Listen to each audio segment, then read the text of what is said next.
Hello ladies and gentlemen, it's the Historical Gamer once again, and today we're returning to Ultimate General Civil War. This is part 22, I want to say, of my Let's Play of this early access game developed by Game Labs. The game is currently, as I said, in early access on Steam, and this campaign is a playthrough of the Confederacy. We're up through 2nd Manassas, or 2nd Bull Run, and we're into the final campaign. We're into the Antietam campaign, or at least the final campaign as of the time of this Let's Play.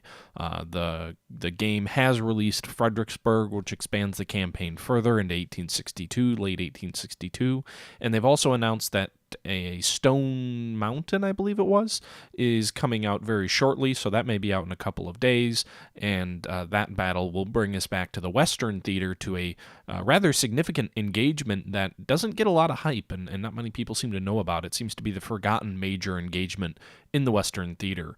Actually, I think it was Stone River, not Stone Mountain. Anyway, guys, this is, again, from a live stream, so I'm going to jump back into the chat for that stream, and I will meet you back up here at the end. This is also, I know this is the third day in a row we've had Ultimate General Civil War footage come out. Unless Stone River gets released in the next day or two, expect that to change a little bit, and we'll probably return to Strategic Command. Anyway, guys, hope you enjoy, and catch you at the end. Hello ladies and gentlemen, it's the Historical Gamer once again, and today I'm returning to Ultimate General Civil War. We are in the midst of a campaign playing as the Confederacy, and we fought through all of the early access battles. That's right, this is a early access game on Steam. We fought through the Bull Run campaign, the 2nd Bull Run campaign, the Peninsula campaign, Malvern Hill, and the Shiloh campaign. The only one left is the 1862 Maryland campaign, and that involves two minor battles, Chantilly, which is a rearguard action following 2nd Manassas, so really should be part of the Bull Run campaign, and then a weapons factory, which I believe is supposed to be Harper's Ferry. Following that up, we will have the Battle of Antietam, and I hope in the final release, and guys, I'm sorry, I'm a little bit out of breath. I was just running down the stairs and up the stairs to grab some alcohol. So anyway, I hope in the final release of the game, they also have a South Mountain scenario as well, even though I know those minor scenarios aren't really all that historically based. With that being said, those are the three scenarios we have left until early access is complete. This is the first time I'm streaming on both Twitch and YouTube simultaneously, and I know it's a little bit late for you folks in the United States. It's about 12:25 on a Saturday night. Hope you all had a wonderful Thanksgiving. I was actually out of town from Wednesday until today at some relatives and stuff, and we didn't get back till kind of late this afternoon, so, you know, first thing I do when I get home, and I figure, why the hell not stream? It's been 4 or 5 days since the last time that I've streamed Ultimate General Civil War, and figured, why not stream today? We can potentially, depending on how late I want to go, finish up the Antietam campaign and the early access game, or maybe just 1 or 2 of these and then save Antietam for tomorrow. As you remember, or if you do remember, in our last battle, we fought a rather... Oh, wow. I didn't realize Albert Sidney Johnson's a lieutenant general now. In our last battle, we actually had a pretty difficult fight on our hands. So, actually, I wonder if it's... Is it worth replacing ourselves? But anyway, in our last battle, the Battle of 2nd Manassas, we had some 20,000 troops under our command, and boy, did we get bloodied. We had 2 kind of partial corps, and if any of you remember, we had an Orphan Brigade, an Iron Brigade, an Irish Brigade. We had a brigade called Barstow's Widows, and they were absolutely trounced and driven from the field. So I think what we may do is we'll go ahead and rename... was it Barstow's or Bartow's? We'll rename this brigade Bartow's 2nd Widow. Again, he must have remarried. It'll probably just show up as Bartow's 2nd, but we know what that means. And we've rebuilt our force, but we've rebuilt it with largely green troops. We were absolutely butchered in the Battle of 2nd Manassas. We did build a 2nd Corps, and that really built the basis for this rebuilt 1st Corps, because you can see here we have nothing in the 2nd Corps. But we rebuilt our 1st Corps largely on the bones of the 2nd Corps, which escaped most fighting. And then there was only, I think, 1 or 2 brigades. I want to say Hill's Brigade, and which is what we just renamed Bartow's Widows. And then I want to say, was it the Iron Brigade, or might have been the Stonewall Brigade, which Did they get destroyed as well? Looks like the Stonewall Brigade also got destroyed, which was another brigade in the main force resisting Pope's army. We were able to win a draw, so our reputation is still intact. In fact, it doesn't look like we've got enough money or prestige to do anything except raise a few generals, which, you know, it might be worth throwing a general in command of one of these units, but I don't know if it's worth the reputation that it would cost. There's definitely a penalty to having majors, though, so now that I think about it, let's go ahead and get Lewis Armistead, and he's the only one we can do. So we'll go ahead and get Lewis Armistead, and we'll go ahead and put him in command of Barton's brigade. That will help boost their efficiency, you can see there. And then we can also get a perk because he's a brigadier general. We can get a discipline training perk, and then we can get some bonus here. So that just made this brigade a lot better now that Armistead is in command. We'll call them Pickett's Heroes. Just thinking to Pickett's Charge. Armistead being the commander of the brigade that made it the furthest at the Battle of Gettysburg and Pickett's Charge. So we can see here we've got a relatively green force. We've got 3 majors in command of brigades, which is a problem. We do have $10,000 left, though, and the game didn't freeze on me. So we could increase the quality of some of these commanders. I think I'm going to do that. I know it's a couple $1,000s, but I think it's worth it to replace these majors with colonels, because you get a pretty big hit when a brigade is under the command of someone less than a colonel. We've got a little bit of money left. I think we may need to see if we can purchase some additional guns here. We'll purchase 3 of these howitzers to get us up to 8 guns. We've got 9 Napoleons. We can buy 1 to get it to 10. Can we afford 1 more to get it to 12? Yes, we can afford 1 more to get it to 12. Yes, sir. So we've got an 8-gun Napoleon, or 8-gun howitzer battery, 10-gun Napoleon battery, and a 12-gun Napoleon battery. I don't think we've got enough. No, we don't have enough to increase our Parrott battery to 6. I like even numbers in my batteries. It's just kind of a personal pet peeve, if you will. But you can see here we've got a full corps, just a little bit inexperienced versus what we would like. We've also got a lieutenant general in command of a division. I don't know if I really would want to replace myself, however. We could theoretically do that. Or we could... Here's the problem, is I really wish the game had like a delete option for a corps. So I would love to delete James Longstreet's corps, take that major general and put him in charge of one of these divisions, and then we could have a much, even better divisional command structure. If we go back to the barracks, we can see here we do have some soldiers. We have some majors in reserve, but that doesn't really do us any good because you can't put a major in command of a corps or a division, so we can't free those guys up. We've got Innes Doles and Derek Bragg both wounded. I'm trying to remember where Jackson is. I can't remember what exactly happened to him. We've got A.P. Hill, who's promoted to a major general, Albert Johnson to a lieutenant general, Braxton Bragg's there, Thomas Jackson is in command of the Orphan Brigade. I think it might be fitting to rename it the... Well, they've got their history as the Orphan Brigade, right? Maybe we just shift things around. So we'll have a new Stonewall Brigade. It will be this, and we'll put Stonewall in command of the 1st Brigade of the 1st Division. Okay, so some army reorganization going, and then the Orphan Brigade will get Colonel Perry Nelson. So you can see here the penalty goes away. You can hear Stonewall's Brigade gets a bit of a perk. So this division overall is pretty solid. The 2nd Division is a little bit weaker. We've got 5 brigades in each division, so 20,000 infantry, and then some... What are we at now? 20,000 infantry, 800 artillerists, as well as 300 cavalry, 35 guns. A little bit weaker than I would like. But hey, All right, let me check in on the chat before we go into our first battle. The first battle we are going to fight is going to be Chantilly, which again was a rearguard action after the Battle of Second Bull Run. So we'll be on the attack, my guess. You can see here the bonuses for victory, draws, and defeat. And manpower really hasn't been an issue thus far. I've probably been relying too heavily on using experienced soldiers to replace my losses. That was probably a mistake. Anyway, let me just check in on the chat, and then we'll jump into the battle.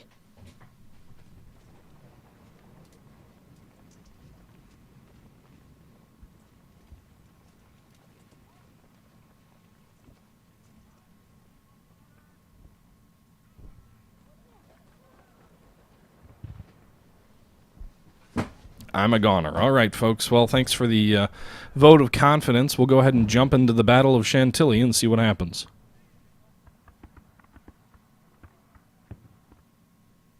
Oh, and I know someone earlier asked, repel attackers. Oh yeah, I guess the Union kind of attacked, right? So we can only get 13 brigades. We can fight with this, but then 2 brigades don't show up. So actually what I'm going to do is I'm going to reorganize the army a little bit, just for the sake of this battle. And I'm going to try and protect Stonewall's brigade, which is a better brigade. I'm going to drop it into the 2nd Corps. And then I'm going to... I want to keep the artillery in place, because I think that's going to come in handy if we're being attacked. I'm kind of thinking about dropping kind of the more experienced or the better brigades to try and give the other units a chance to build up their experience, or at least protect these brigades from casualties that will be expensive to replace. So we'll go ahead and do that. We'll reorganize the divisions a little bit. We've got 4, so we'll have some 16,000 troops in this battle, and we'll have our maximum of 13 brigades deployable. So we'll go ahead and do that. Go back to the battle.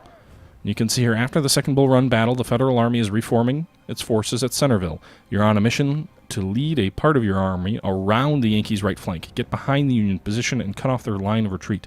While your troops are resting near Chantilly, the patrols spot 2 Federal divisions approaching from the south.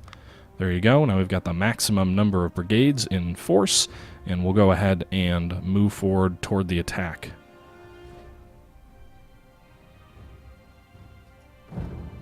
General, 2 Yankee divisions are marching from the south to attack you. Deploy your men at this field and repel the attackers. Quickly secure good ground on your flanks to not allow them to pass through. Reinforcements are on the way to assist you. Okay, so I don't really want to go into a field, right? And that seems a little bit foolhardy. The Iron Brigade will deploy into these woods on this objective on the left. The Orphan Brigade with Jackson at the head will deploy into these woods on the right. We'll put 2 brigades on the right in those woods.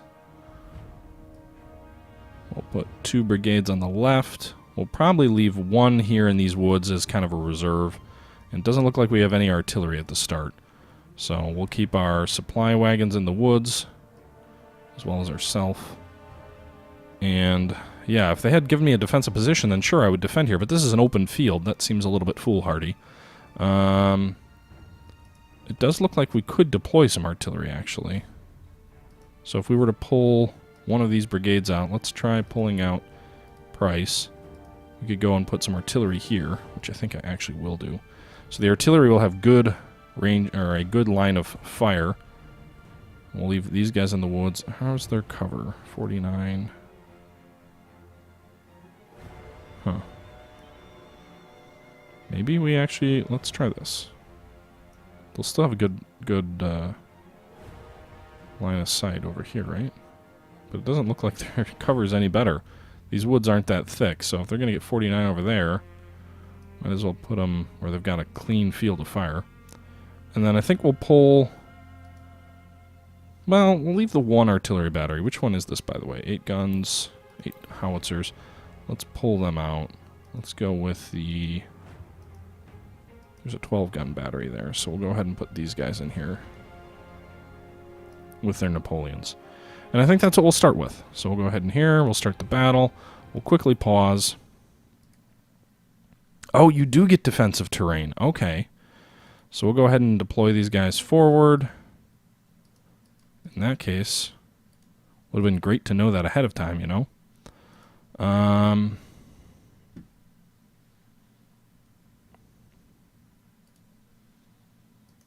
Brigade. We'll go in the open here. And then we'll kind of leave... that puts all of our troops in these defensive positions. So that's what these little shields mean, and you can right-click to send them there.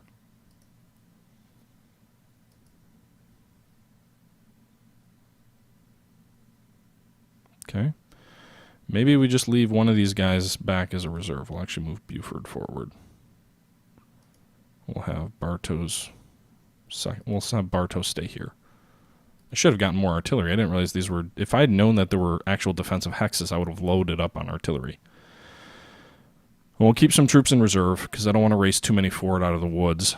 We'll let the guys get into the cover and defensive terrain where they can. And then I think we'll leave Bartow here, so if anyone tries to flank this fort here, we'll run into them. Pickett will provide support to the artillery. We'll also go ahead and detach some skirmishers forward from Pickett and Bartow's widows again. Move these guys forward into these woods. And I think that's about it. So we'll move some guys forward in the woods. We can also move these this brigade over to the left a little bit just to provide some flank cover in case the enemy tries to go around this defensive fortification. And I think we'll go ahead and play.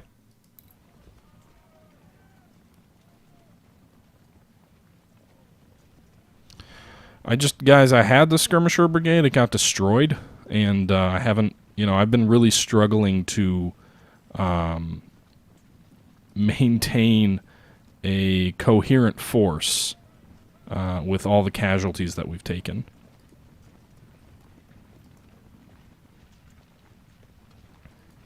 So I've tried to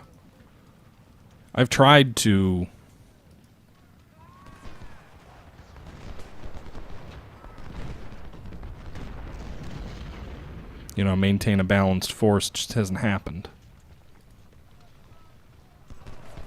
So our troops have arrived. We'll go ahead and move some cavalry forward. So I'm relying more on, skirmisher detachments rather than actual skirmisher units. Wait, the Iron Brigade's in there. Marsh, you're going to fall back into these woods.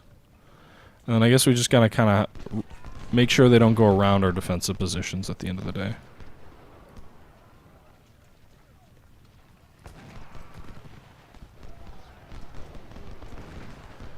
Okay, you can see here our men forming up in the woods. The enemy has tried to flank us a bit, so I'm moving Marsh over here to the right. Moving my artillery into these woods to kind of overlook these open avenues of advance. You can see here we're pushing these skirmishers back to the right. I think it probably makes sense to deploy some skirmishers off Marsh's front as well.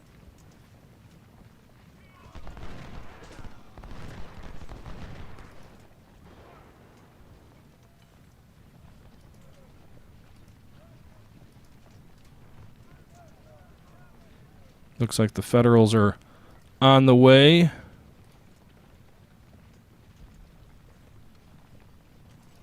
Some more Federals approaching from our right.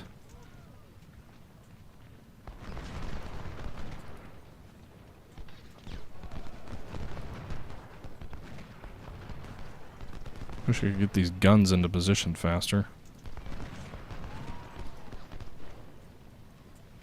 Another enemy division. So we've got two enemy divisions. We've got Kearney right here. And using our scouts, we'll fall back a little bit.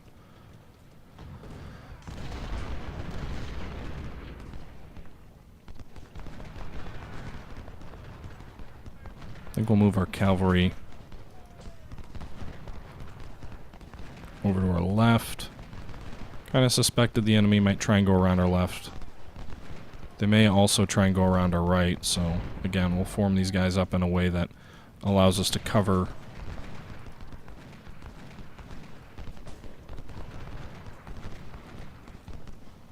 our flanks. And you can see here these guys are in good defensive terrain. Enemies out in the open. So really the risk is that they go around our defensive positions, which it does appear they are going to try and do. We've got some skirmishers and some troops in position to try and block that. We'll actually go ahead and run them over here. Advance our skirmishers a bit. We'll advance this artillery over into this clearing so they can fire over our troops' shoulders, hopefully, and hit them with some canister. Move these artillery guns a little bit closer. I think I was a little bit conservative in the deployment of my artillery.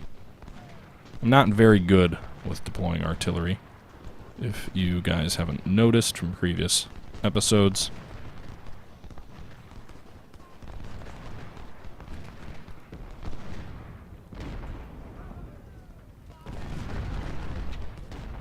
So they're pounding our skirmishers over here. But we've actually got some pretty good terrain, so we're holding up their attack. We've got to hold for 2 hours.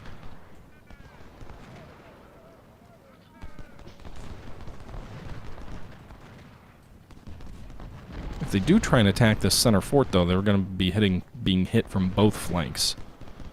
So really, these skirmishers are just kind of buying time for our defensive. Not sure where that other flanking division went, though. We got our cavalry up here to make sure they don't get too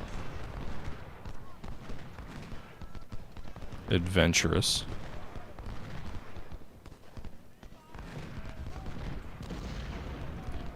Okay, guys. I'm just using you guys as spotters, that's it. Alright, enemy forming up. Skirmishers and artillery are taking some shots now. I do think that artillery is given a little bit too much of the benefit of the doubt when it comes to... I'd retreat these guys, but they'd have to retreat across the open, so that may not be a good idea. So they're basically facing off against an entire enemy division by themselves.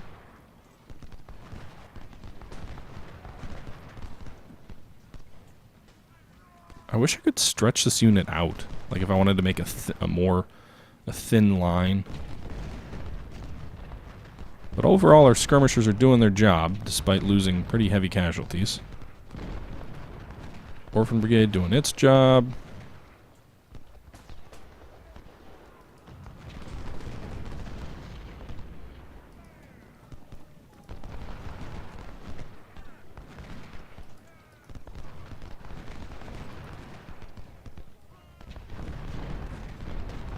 Okay, you can see here one brigade's trying to flank us with Pharaoh's Brigade. I'm pretty sure there were like 600 men in Pharaoh's Brigade left after 2nd Manassas, but obviously there aren't carryover casualties for troops. Skirmishers are doing well. Where did those skirmishers go? We're going to charge them. What are these guys' weapons? Lamat revolvers and sabers? Again, they're just skirmishers, so we should be able to deal with them with more than double their number in terms of our cavalry. There you go. Rapidly changing the score for our boys as we wipe out that enemy skirmisher unit.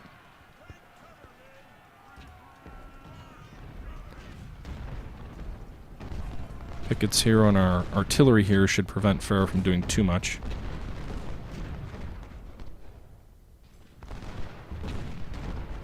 Enemies really ganging up on the Orphan Brigade.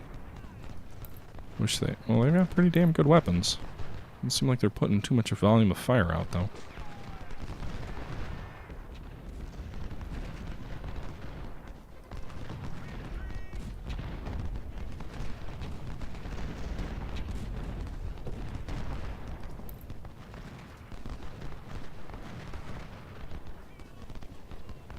Okay, so now they're going to engage Pharaoh. Well, Pharaoh's probably going to pull back. Okay, so they pushed one of our skirmisher units back. It looks like they probably destroyed it. You know, these guys are running low on ammo. They've got cover from the woods, though. They can go ahead and pull back, I think. They've done a good job of inflicting heavy casualties on the enemy.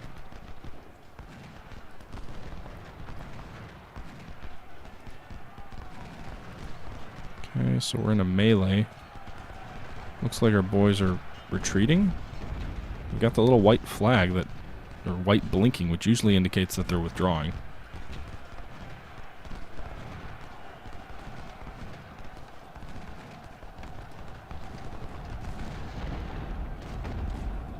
Yep. Damn Orphan Brigade.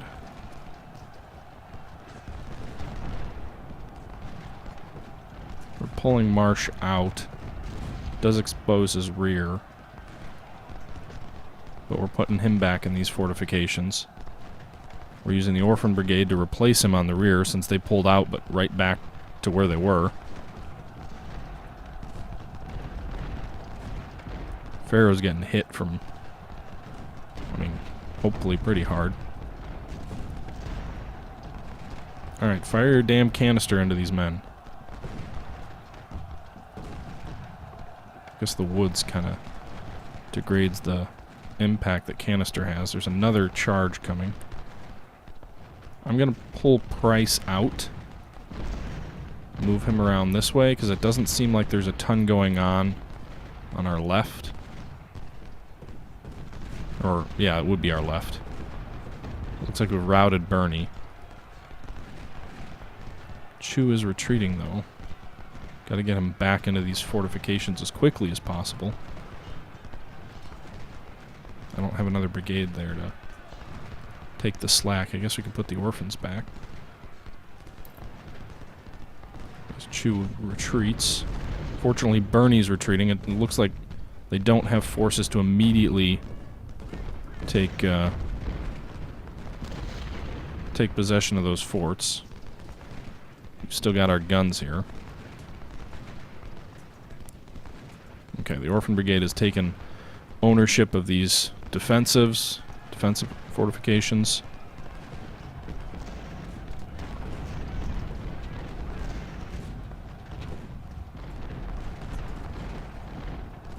There you go. Okay, quickly shifting troops around makes you really...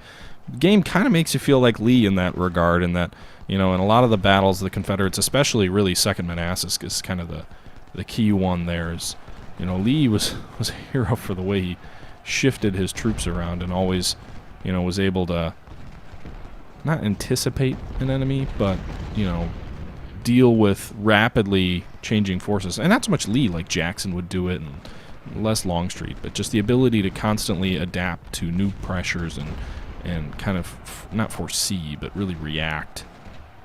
Why are you guys running?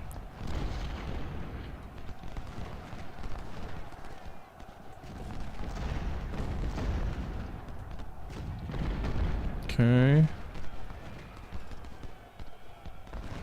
Giving Pharaoh a good volley.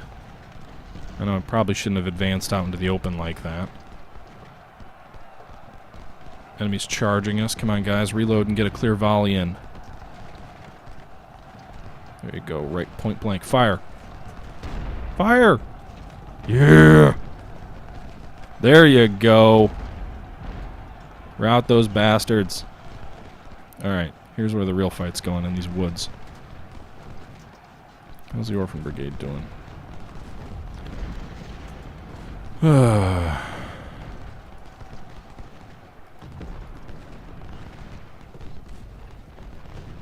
Our left is holding against the enemy attack there. How's ammo? Ammo's doing okay. Oh, the battery's low.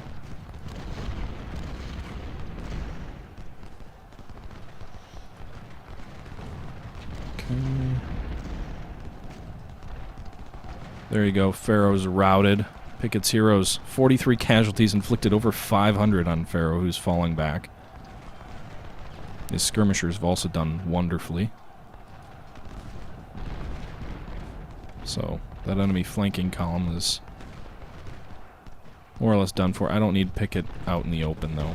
Price is showing up with his reserves.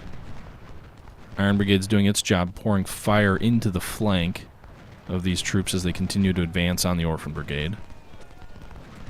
And, again, I think, you guys, from what I've heard, is the patch addresses some of these Union numbers figures. So I know, obviously, a lot of people have seen these videos and said, wait a minute, you know, this wouldn't be fun. The Union just has, you know, gobs and gobs of men, and that's why they, you know, they're a challenge.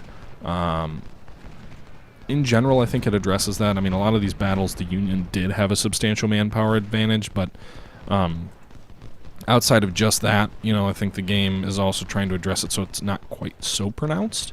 The Confederacy in general in this game is given the benefit of better quality or cheaper veteran troops and also better generals and leaders, whereas the Union is given the advantage in terms of, you know, money to buy better weapons and then also better or more troops. So it's kind of a balancing act, right? You've got one side with some perks, the other side with some perks. So if you see, you know, oh my goodness, there's a crap ton of Union troops, this game isn't balanced, that's not really telling the story. I mean, the game is plenty balanced. It's just not necessarily literal equal opponents. There's different ways the game balances. Okay, so we're holding our own here. We should go down here and get these guys some supplies. We've used about half of our supplies. If those of you who have seen the Second Manassas battle that I fought, it's not quite up on video on demand yet, but for those of you who saw the video that I did, you'll remember how we ran out of supply rapidly while under similar Union onslaught at the Battle of Second Manassas.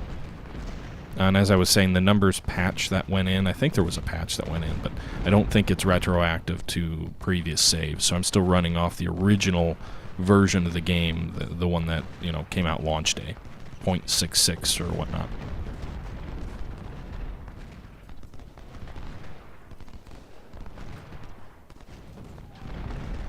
Union left. Oh, over here. I'll move some troops that way. I don't want to pull these guys out of their defensive works, but I will move some skirmishers around that way. I'm just going to let them get resupplied a little bit. I'll try and outflank them that way. Why are these federal supplies literally running across the open? If I had my cavalry over there, I would definitely charge them. Another federal charge coming in. Move Price over. And Chewie. Chewie! Oh, shit. Pickett, approach Pharaoh. He's trying to flank. We've got some skirmishers there, but... Run! That's fitting, though, right? Pickett's heroes running across an open field toward an enemy.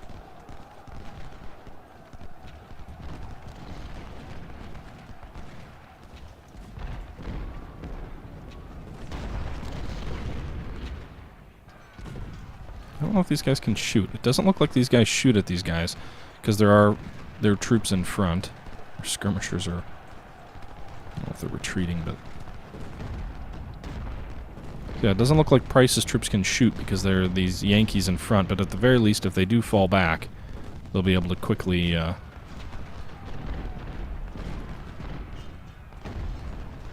adjust. Meanwhile, we'll get Marsh's skirmishers. Their rear's exposed, but... Where's the thunderstorm? Chantilly was fought in the middle of a thunderstorm. I want my historical accuracy.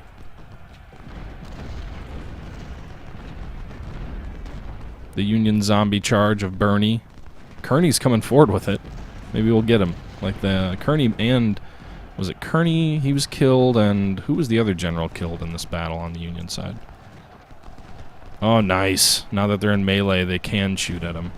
Oh, and canister at point blank. Get ye gone. Get out of here, Bernie.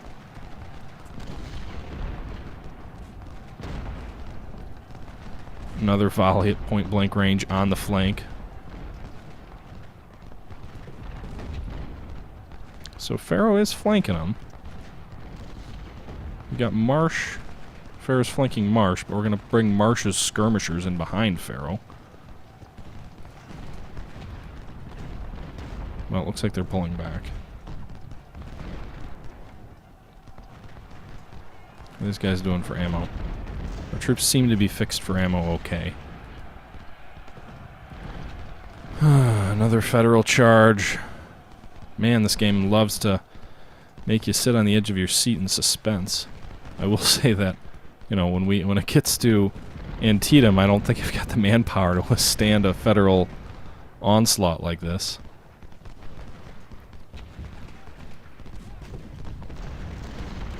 I'm loving the point-blank canister, although I think if these guns were closer to the edge of the woods and we hit them a little bit further out before they get into those woods, it'd be much more effective.